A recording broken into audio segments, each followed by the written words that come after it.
Iran Iran Iran এত কাছে গিয়েও তবু কত দূরে। মিশরের বিপক্ষে ইনজুরি টাইমে গোল দিয়ে সেলিব্রেশন করেছিল মেহেদী তারেমি, কারণ ওই গোলটা হওয়ার সঙ্গে সঙ্গেই গ্রুপ রানার্স আপ হিসেবে নকআউট পর্বে অর্থাৎ রাউন্ড 32-এ পৌঁছে গিয়েছিল ইরান। কিন্তু ভিআর বলছে অফসাইড, জাস্ট একটুর জন্য অফসাইড। ম্যাচ ড্র, ইরান ঝুলে রইল। ভাগ্য কি শেষ পর্যন্ত সহায় হবে? কিন্তু না। আজকের ম্যাচেই দেখুন, আলজেরিয়া অস্ট্রিয়া ম্যাচের পুরো 90 মিনিট চলে গেছে, অতিরিক্ত 5 মিনিট চলছিল, তখনও আলজেরিয়া 3-2 গোলে এগিয়ে। এরকম স্কোরবোর্ড থাকলেই ইরান তৃতীয় দল হিসেবে পৌঁছে যাবে নকআউট রাউন্ডে।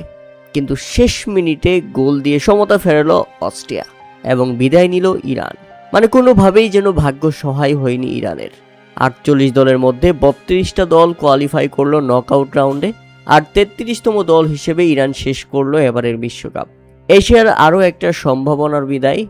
পরে রইল ওই একটা গোল, ওই একটা পয়েন্ট, ওই একটা offside. Football is not easy for man. Football সত্যি আশ্চর্যজনক, তবে তার থেকেও বেশি আশ্চর্যজনক এবারের বিশ্বকাপে ইরান দল হিসেবে যুক্তরাষ্ট্রের কাছ থেকে যেসব অবহেলার শিকার হয়েছে সেগুলো।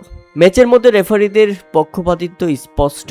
টিম হোটেলে ঠিকমতো সিকিউরিটি বা থাকার জায়গা না থাকা, ঠিকমতো অনুশীলন করতে না দেওয়া এই দলটি শেষ পর্যন্ত বিদায় নেওয়ার আগে যুক্তরাষ্ট্রের জন্য এক বড় নালিশ চিঠি ড্রেসিং রুমে ফেলে গেছেন। ইরানের অধিনায়ক তো বলেই গেছেন, যুক্তরাষ্ট্র চেয়েছিল আমরা যত তাড়াতাড়ি এই বিশ্বকাপ থেকে বিদায় নিব তত তাড়াতাড়ি তাদের জন্য ভালো। তারা চায় না আমরা এই বিশ্বকাপে থাকি।